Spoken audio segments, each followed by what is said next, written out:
Kesi ya uhaini namba 1965 ya mwaka 2025 inayomkabili mwenyekiti wa Chama cha Demokrasia na Maendeleo Tundu Lissu imepangwa kuendelea Agosti 10 mpaka Septemba 7 mwaka huu 2026 katika Mahakama Kuu ya Tanzania Masjala Ndogo Dar es Salaam. Lakini kabla ya hii kutokea, Mahakama ya Rufani pia ya Tanzania ilitupilia mbali shauri la marejeo lililofunguliwa na mkurugenzi wa mashtaka nchini DPP dhidi ya mwenyekiti wa Chama cha Demokrasia na Maendeleo Chadema Tundu Lissu, ambalo lilitaka kupitiwa mwenendo na uamuzi pia wa Februari 24, 2026 katika kesi ya uhaini iliyopo Mahakama Kuu Masjala Ndogo ya Dar es Salaam. Na baada ya maombi hayo kupelekwa na DPP ya juzi kati hapa, yametupiliwa mbali kama siku 3 zilizopita, yakatupiliwa mbali na Mahakama Kuu imetoa taarifa ya kesi kuendelea Agosti 10. Nikasema nikupigie tuweze kupata ufafanuzi wa kisheria ili swala likoje na nini wafuasi na wananchi wanaofuatilia kesi hii kubwa kabisa katika taifa hili waweze kupata uelewa kuhusiana na kinachoendelea. Karibu sana ndugu yangu. Okay, asante sana. Cha kwanza naomba niwaelezee wananchi kwamba hii kesi ya uhaini ambayo ilikuwa inaendelea, mkurugenzi wa mashtaka aliweza kufungua maombi ya marejeo namba 7203/216 ya mwaka 2026, ambapo mkurugenzi wa mashtaka aliweza kupeleka maombi wa Mahakama Kuu tarehe 3 mwezi wa 3 2026. Aliweza kufungua maombi haya pale Mahakama ya Rufani, akiweza kuchallenge maamuzi ya Mahakama Kuu kwa nini waliweza kukataa notice ya kuongeza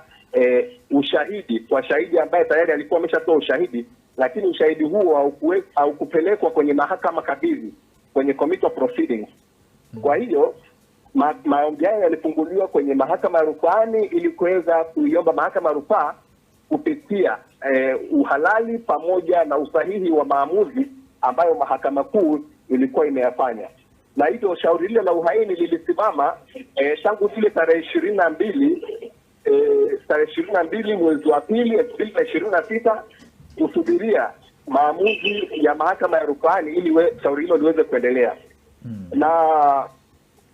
katika shauri lile waliweza kupeleka maombi, na mjibu maombi alikuwa Tundu Antipas Lissu, na aliweza kujibu maombi yale, lakini aliambatanisha pia na pingamizi la awali akiwa na challenge uhalali wa mapitio hayo, kwamba hayawezi kufunguliwa maombi ya mapitio ili hali mapitio hayo hayawezi kumaliza kesi ya msingi ambayo ilikuwa inaendelea kwenye ile kesi ya uhaini. Na hivyo Mahakama ya Rufani katika maombi yale ilitupilia mbali pingamizi lile kwa mujibu wa kifungu cha 9 cha sheria ya mamlaka ya rufani sura ya 141 kama ilifanywa rekebisho 2023, na kusema pingamizi lile halikuwa na msingi kutokana na kwamba sasa hivi kwenye mashauri ya jinai yoyote, nchi yoyote au upande wowote anaweza challenge maamuzi hayo aidha kwa njia ya rufaa au kwa njia ya marejeo kwenye Mahakama ya Rufani. Hivyo Mahakama ya Rufani ikaendelea moja kwa moja kusikiliza shauri lile la marejeo, na mwisho wa siku ilikuja na maamuzi ya kwamba Mahakama Kuu ilikuwa sahihi kuamua shauri lile kwa mujibu wa kifungu cha 308 cha sheria ya mwenendo wa makosa ya jinai, kwamba haupaswi kuongeza ushahidi ambao kwa shahidi ambaye tayari alishatoa ushahidi na ushahidi huo haukutolewa kwenye mahakama kabidhi au kwenye committee of proceedings. Kwa hiyo ikaamuru sasa, ikatupilia mbali ikatupilia mbali ile revision ambayo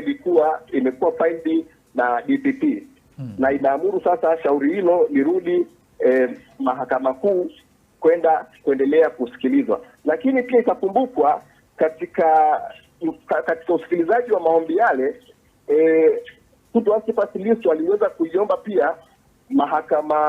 mahakama ya rufani iweze kumpa fidia kutokana na usumbufu ambao umekuwa ukiendelea katika kesi ile, na mahakama ya rufani iliweza kuyakataa maombi hayo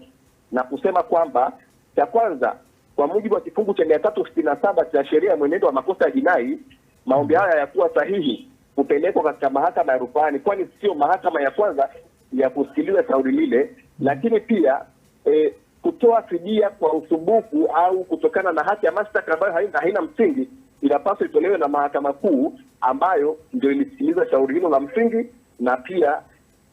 baada ya mtuhumiwa kuachiliwa ndio wanaweza, na mahakama ikadetermine kwamba mashtaka haya yakuwa na msingi, na hiyo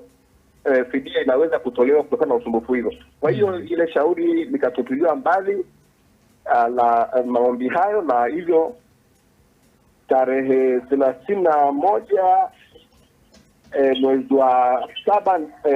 naibu msajili wa mahakama kuu aliweza kutoa hiyo schedule ya usikilizaji upya wa shauri hili la uhaini namba 19605 la mwaka 2025 ambalo litaanza kusikilizwa tarehe 10 mwezi wa 8 hadi tarehe 7 mwezi wa 9. Naam, ndio hivyo ndugu mtangazaji. Naam, mimi Global TV, kimbilio la wasio na sauti. Tupigie sasa.